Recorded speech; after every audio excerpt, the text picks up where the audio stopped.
Zoti Bajra, si e keni parë këto rënje ngritjet e kriptovalutave?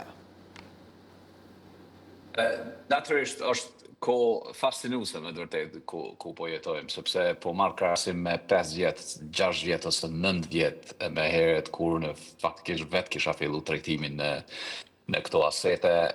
Dinamika ka qenë shumë ngadalshme, dinamika ka qenë shumë vogël, edhe nuk ka qenë boring, domethënë ka qenë e mërzitshme, ka qenë proces i mërzitshëm se për me ditë tana derisa të shishe ekzekutimet e tregtimit të aseteve, ndërsa sot ajo dinamikë është gati 1000 herë, është 1000 fishuar.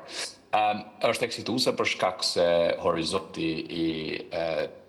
tregut të kriptovalutave është duke u zëruar, është duke u pranuar për ditë nga bankat konvencionale, nga sistemi financiar konvencional, aty këtu natyrisht që ka akoma rezerva nga institucionet kryesisht nga bankat qendrore të botës, të cilat kanë akoma një farloj dyshimi, një farloj hamendje, por edhe një kohë pritje për ta derisa ta kuptojnë se çka po ndodh në këtë botë. Bitcoini në këto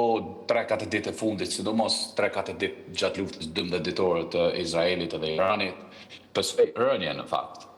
Bitcoini në veçanti së bashku me Tether si stablecoins, por edhe Ethereum, Solana e shumë asete tjera, për shkak se sa më shumë që të ka gjyrullti ose katrahura geopolitike në botë, konfidenca, jo që vjen konfidenca e investitorëve në kriptovaluta, por çka ndodh vetë tregtarët e kriptovalutave e tërheqin fokusin nga tregtimi i përditshëm në kriptovaluta dhe zhvendosin atë në asete likuide ose asete si themi më të prekshme, siç është për shembull nafta. Edhe për shkak të saj patëm një tërheqje të konsiderueshme, gati në $1 miliard nga asetet e kriptovalutave në përgjithësi, vetëm brenda 48 orësh, përderisa në këto 24 orë të fundit me qetësinë në lindjen e mesme, me qetësinë si themi artificiale në lindjen e mesme dhe me armë pushimin atje, tashmë po shohim një vlerësim të ri të kriptovalutave. Po cila është valutat e cila gjatë kësaj periudhe të konfliktit Izrael-Iran ka pasur ndryshime pozitive, ka pasur një të tilla apo të gjitha kanë pasur rënje? Kanë qenë disa që me të vërtetë as nuk po më kujtohen të cilat ishin, po janë me volum shumë të vogël edhe minimal. Zakonisht këto valutat me bazë, si themi, me likuiditet shumë të vogël edhe më tepër që janë, si themi, konsiderohen si valuta spekulative, ato kanë volum të vogël dhe nuk kanë impakt të madh. Edhe nëse ka për shembull në rastin kur blehet SPDR-i, për shembull,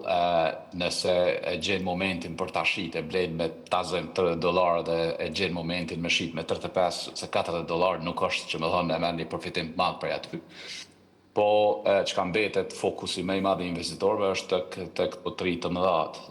Bitcoini natyrisht është e para pole position për të shndërruar në një aset financiar të ashëm ose në një transakcion digital i formës së paras, për shkak se mos harrojmë